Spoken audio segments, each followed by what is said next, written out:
नमस्कार। Rajasthan viral news में आप सभी का स्वागत है। दोस्तों, राजस्थान की सभी लोकसभा सीटों की हम आप तक पहुंचाएंगे पूरी जानकारी।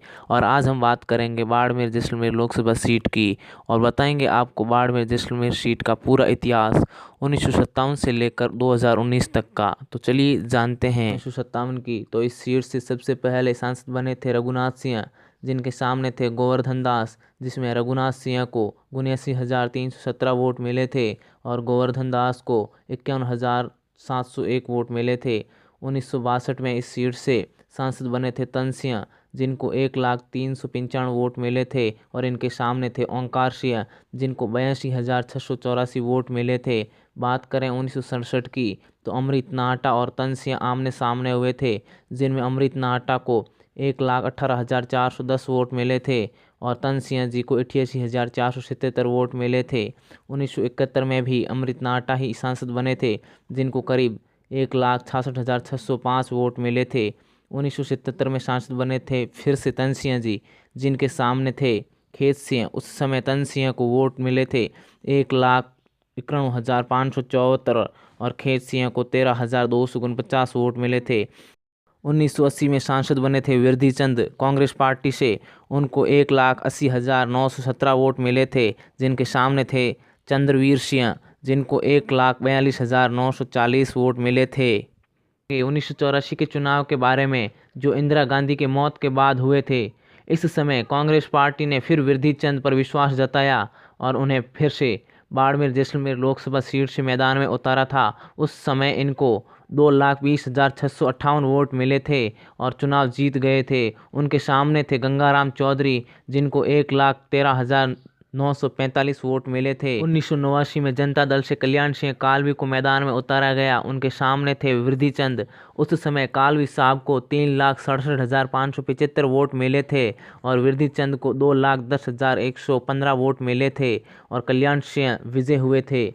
1991 में यहाँ के सांसद बने थे राम निवास मिर्धा, जिनको किसान नेता के नाम से भी जाना जाता है। इनको 2,81,840 वोट मिले थे। इनके सामने थे उम्मीदवार कमल विजय, जिनको 1,16,878 वोट मिले थे। 1996 में यहाँ कांग्रेस ने कर्नल सोनाराम को उतारा था, जिनको 3,29,738 वोट मिले थे। इनके सामने के प्रत्याशी थे जोगराज सिंह, जिनको 2,65,072 वोट मिले थे और ये चुनाव हार गए थे। वाजपेयी की 13 दिन की सरकार गिरने के बाद ये चुनाव हुए थे और इस समय लगातार 3 सरकारें गिर गई थी। 1998 में बाड़मेर जैसलमेर लोकसभा सीट से कांग्रेस पार्टी ने फिर से कर्नल सोनाराम पर विश्वास जताया। उनके सामने के प्रत्याशी थे लोकेंद्र सिंह कालवी, जिनमें कर्नल सोनाराम की जीत हुई थी।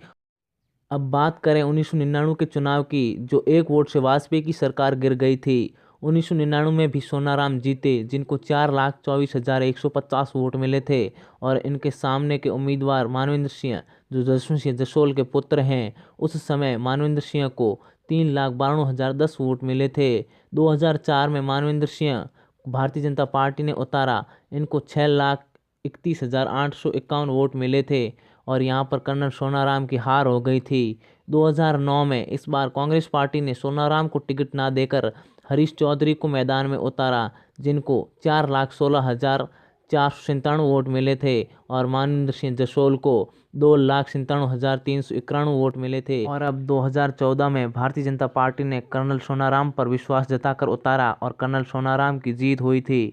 इन्हें करीब 4,88,747 वोट मिले थे। इनके सामने थे मारवाड़ के दिग्गज नेता जसवंत सिंह जसोल, जिनको 4,12,86 वोट मिले थे और ये चुनाव जसवंत सिंह जसोल हार चुके थे। दोस्तों, यह था बाड़मेर जैसलमेर लोकसभा सीट का इतिहास। जाते जाते आप सभी दर्शकों से एक सवाल रहेगा कि भारतीय जनता पार्टी और कांग्रेस पार्टी 2019 में लोकसभा चुनाव में किस उम्मीदवार को इस सीट से उतारेगी और कौन बनेगा इस बार बाड़मेर जैसलमेर लोकसभा सीट का सांसद, कमेंट करके ज़रूर बताएं।